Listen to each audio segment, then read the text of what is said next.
Show off অন্তর্খান। আজ গত সপ্তাহে ঘটে যাওয়া বেশ কয়েকটি বিষয় নিয়ে আপনাদের সাথে কথা বলব।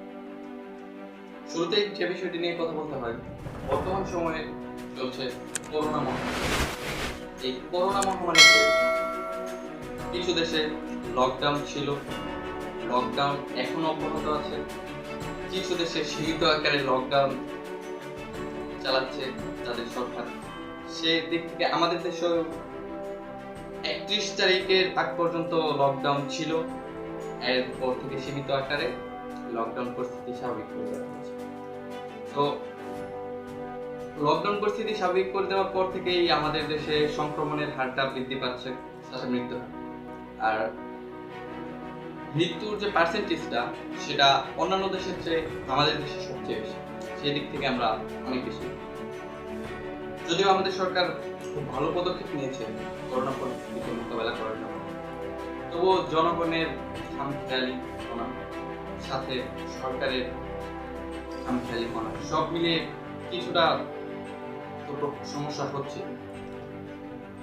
করোনা পরিস্থিতিতে মানুষের মানবিকতার যে অঙ্কুরোদ্গমটা হওয়ার কথা ছিল সেটা হচ্ছে। এত বড় একটা মহামারী এসেছে, তো মানুষ সেই মানুষই রয়ে গেছে। মানুষ আর তাদের যে মানবিকতাটাকে তা তুলে ধরতে পারছে। কারণ কিছুদিন আগে আমেরিকায় জর্জ ফ্লয়েড নামে এক কৃষ্ণাঙ্গকে পুলিশ হেফাজতে থাকা অবস্থায় তাকে শ্বাসরোধ করে মারা হয়েছে। একবার ভেবে দেখুন, এই করোনা পরিস্থিতিতেও একজন কৃষ্ণাঙ্গকে শ্বেতাঙ্গ পুলিশ অফিসাররা হত্যা করেছে শ্বাসরোধ করে। এখানে বর্ণ বৈষম্য চলছে, তাদের মানবিকতা সেই লেভেলে আসেনি, এখনো সেই আগের লেভেলেই তারা আছে। জর্জ ফ্লয়েডের হত্যার প্রতিবাদে আমেরিকার রাস্তায় রাস্তায় বিক্ষোভ চলছে, তার সাথে কানাডা, ফ্রান্স, জার্মানি সেই দেশগুলোতেও বিক্ষোভ করছে। সেই বিক্ষোভের জের ধরে একটা বিষয় শুধু একবার কল্পনা করে দেখুন, মানুষের যে মানসিকতাটা কতটুকু নিচু লেভেলের।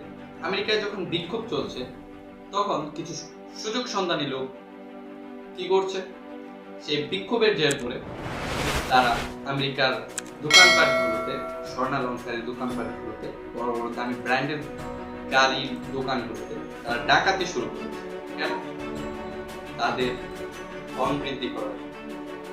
মানবিকতা কিন্তু উপরে আসেনি, যে লেভেলে ছিল সেখানেই পড়ে আছে।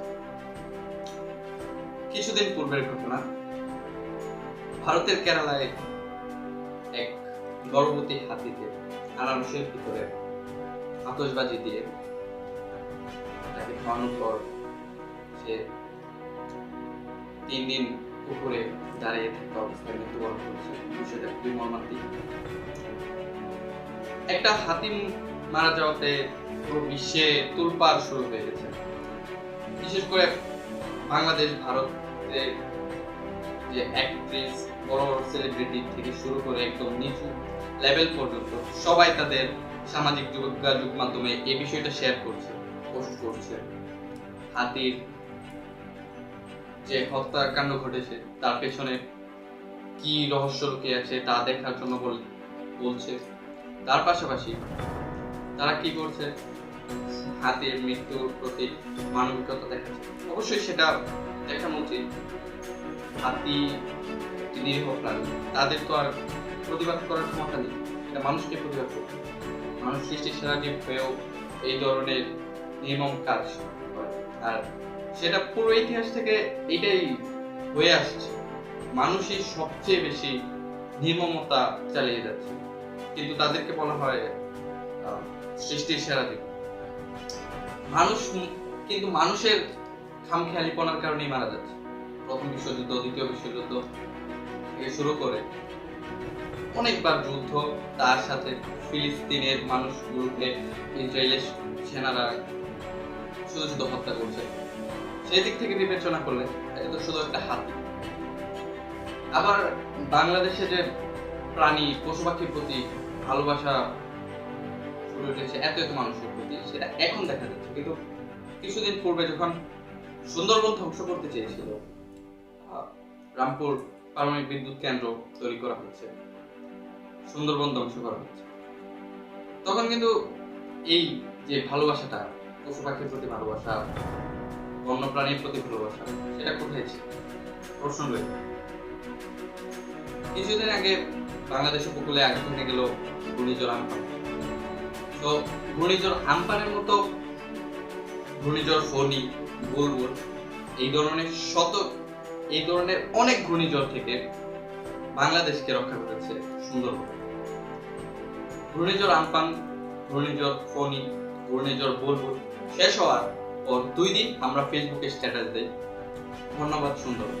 কিন্তু তার 3 দিন পর থেকে আমরা কি শুরু করি? আমাদের রামপুর পারমাণবিক বিদ্যুৎ কেন্দ্র লাগবে, আমাদের বিদ্যুৎ লাগবে, বন দিয়ে আমরা কি করবো?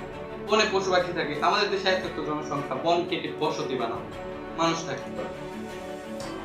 তো আসলে মানুষের আজব চিড়িয়া, তার কখন যে কি করে তা বলা যায় না।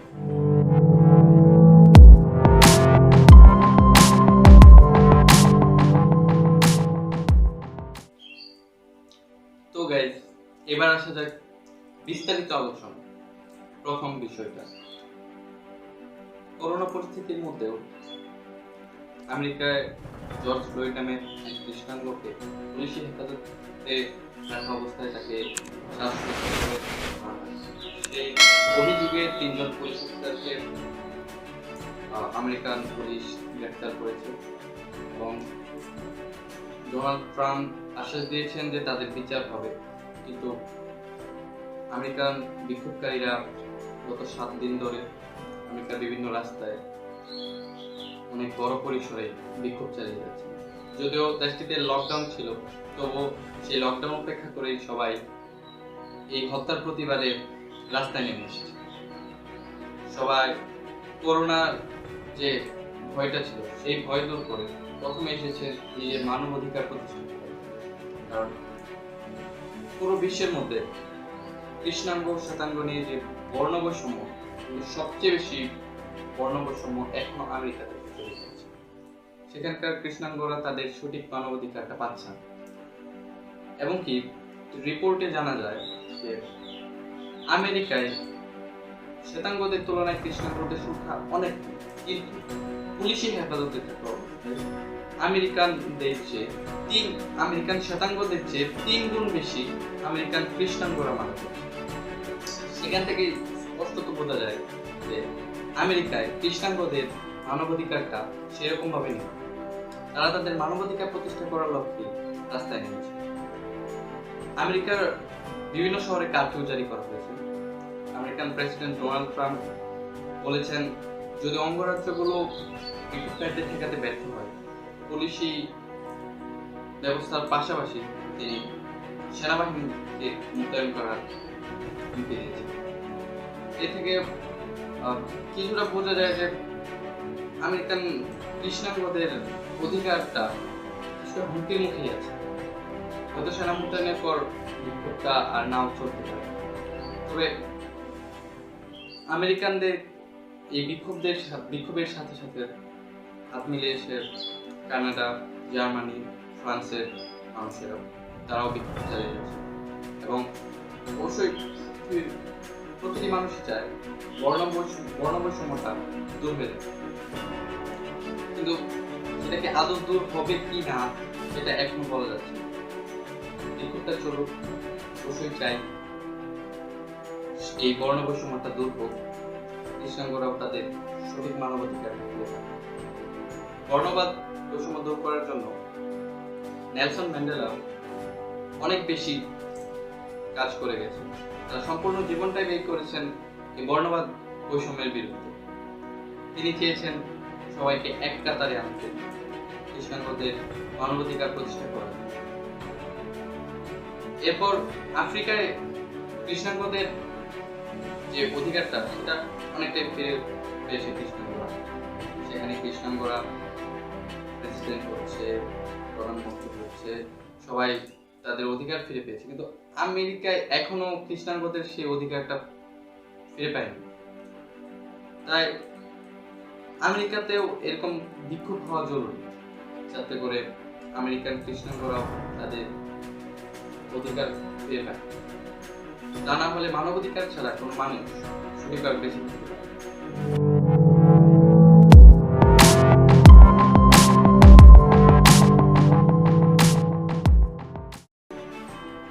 এবার আসি দ্বিতীয় ঘটনা, যেটা খুবই নির্মম এবং মানব জাতির জন্য ঘৃণার বিষয়। ভারতের কেরালায় এক হাতি খাবারের সন্ধানে বন থেকে লোকালয়ের দিকে আসে। সে খুবই ক্ষুধার্ত ছিল এবং অন্তঃসত্ত্বা ছিল। ভারতের কেরালার লোকালয়ের মানুষেরা হাতিকে আনারস দেয় খাওয়ার জন্য, কিন্তু সে আনারসের ভিতরে আসলে আতশবাজি, পটকা এগুলো ছিল। হাতি তো অবুঝ এবং হাতি তো মানুষের মতো যে খারাপ ভাবনাগুলো, তাদের সেই খারাপ ভাবনাগুলো নেই। তাই হাতি বিশ্বাস করে আনারসে এবং সেই পটকা আতশবাজি ফুটে তার পাকস্থলীর ভিতরে ক্ষতের সৃষ্টি করে। সে তার সন্তানকে বাঁচানোর জন্য সেই ফুটো নিয়ে উপরে চলে যায়। সেখানে 3 দিন দারুণ একটা অবস্থায় এরম সেখান থেকে আসলে সবাই মানব জাতি যে এতটা নিকৃষ্ট হতে পারে, মানুষ কিভাবে পারে একটা অবুঝ হাতিকে এসব খাবার দিতে, আসলে ভাবা যায় না এই বিষয়গুলো একজন মানুষের দিক, আর মানুষ সৃষ্টির সেরা যুগ। সেই হাতিটা হয়তো প্রতিবাদ করতে পারবে, কিন্তু সেই হাতিটার হয়ে বাংলাদেশ, ভারতের মানুষগুলো প্রতিবাদ করছে, সোশ্যাল মিডিয়ায় স্ট্যাটাস দিচ্ছে, বড় বড় সেলিব্রিটিরা স্ট্যাটাস দিচ্ছে। আশা করবো যে লোক এই কাজটি করেছে অবশ্যই আইনের আওতায় আনা হোক, মেনে তার শাস্তি বিধান করা হোক। এতে করে যদি কিছুটা মানবজাতি রেহাই পায়। আসলে এই সব অমানবিক কারণেই হয়তো প্রতি শতাব্দীতে করোনার মতো মহামারীগুলো দেখা যায়। তবু মানুষের মানবিকতার বিকাশ ঘটায়।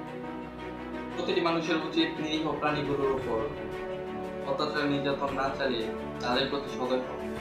কারণ সে অবুঝ প্রাণীদের জন্য আসলে মানুষ নামক ভাইরাস, মানুষ একটি ভাইরাস তাদের, কারণ তাদের জীবন না চলে আমরা ভাইরাস হয়ে যাবে। তাই প্রকৃতি হয়তো প্রতিশোধ নিচ্ছে আমাদের কাছ থেকে।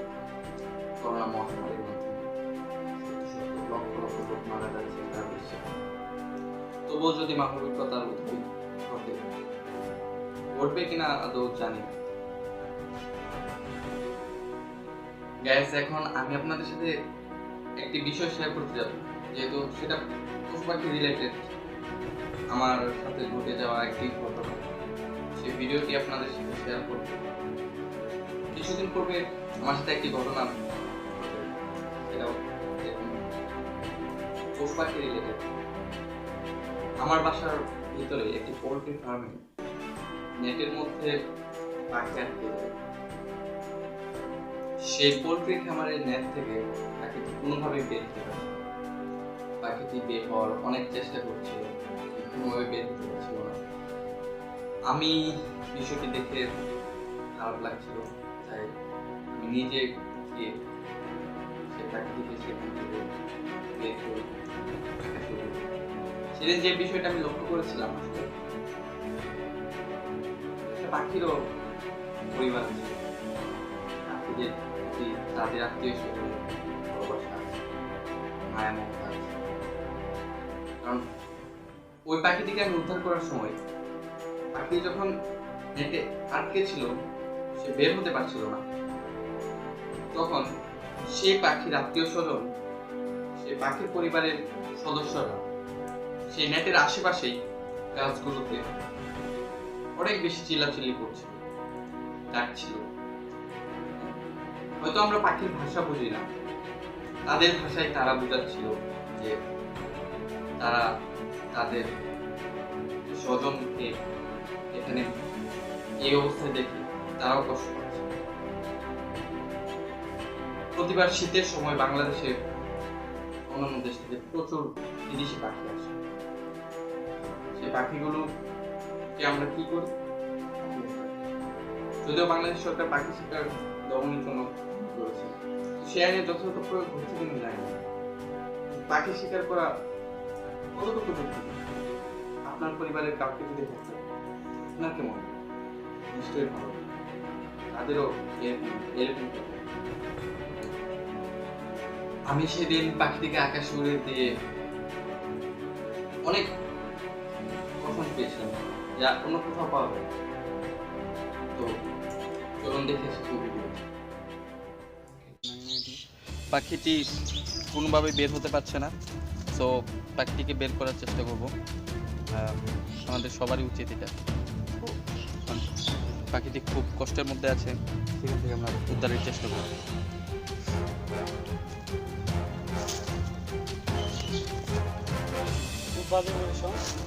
এখান থেকে বের করাটাও খুব কঠিন, খুব একটা নাজেহাল অবস্থায় আছে। তো বিশাল একটা অবস্থার মধ্যে আছে। তো এখন আমরা যে কাজটা করব, এখান থেকে নিয়ে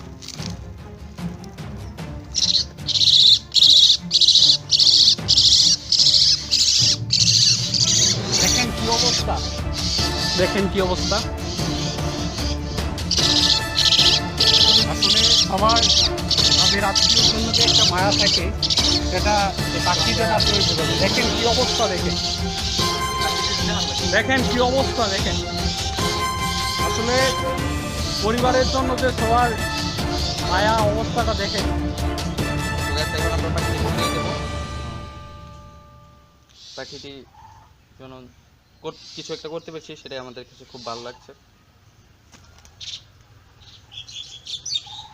এই দেখেন মিলিত হয়ে গেছে, সবগুলো পাখি মিলিত হয়ে গেছে একসাথে। সো গাইস, আজকে যে বিষয়গুলো নিয়ে কথা বলছিলাম সেগুলো ছিল গত সপ্তাহে ঘটে যাওয়া কিছু বিষয়, যেগুলো সামাজিক যোগাযোগ মাধ্যম থেকে শুরু করে প্রতিটি প্রান্তে ছড়িয়ে পড়েছে। শেষে একটি বিষয় চাইব যে কৃষ্ণাঙ্গদের অধিকার আদায়ের চলমান, তাদের অধিকারকে তার সাথে মানুষের যে নির্মমতা, সেটা যেন হ্রাস পায়, মানুষ যেন মানুষ হয়ে উঠতে পারে, সে আশা। একটি নির্মম অবলা প্রাণীকে হত্যা করে কি মজা আছে তা আমার জানা। এই বিষয়গুলো থেকে মানুষ দ্রুত ফিরে আসে, সেটাই চাই। করোনা পরিস্থিতিতে সবকিছু খোলা হয়েছে, হয়তো আপনারাও বাইরে যাবেন, সতর্ক থাকবেন সবসময়, স্বাস্থ্যবিধিগুলো মেনে চলবেন, হ্যান্ড গ্লাভস, মাস্ক পরিধান করে বাইরে চলাফেরা করবেন। বাইরে থেকে বাসায় আসার পর আপনার পরিবারের কাউকে স্পর্শ করবেন, কখনো সাবান দিয়ে ভালোভাবে থাকবেন। যে কাপড়গুলো পরবেন সেগুলো ধুয়ে ফেলবেন, ময়লা কাপড় জমিয়ে রাখবেন। তাহলে অবশ্যই একদিন এই ক্রান্তিকাল কেটে যাবে, আমাদের যে সুন্দর পৃথিবী ছিল সেটা আবার ফিরে যাবে। সতর্ক থাকুন, নিজের পরিবারকে বাঁচান। আপনি সতর্ক হলে আপনার পরিবার বেঁচে যাবে। সো আজ আমি যাচ্ছি, দেখা হবে পরের টপ 10 নিয়ে আসবো আপনাদের সামনে ঘটে যাওয়া সারা বিশ্বের আলোচিত বিষয়গুলো। সে পর্যন্ত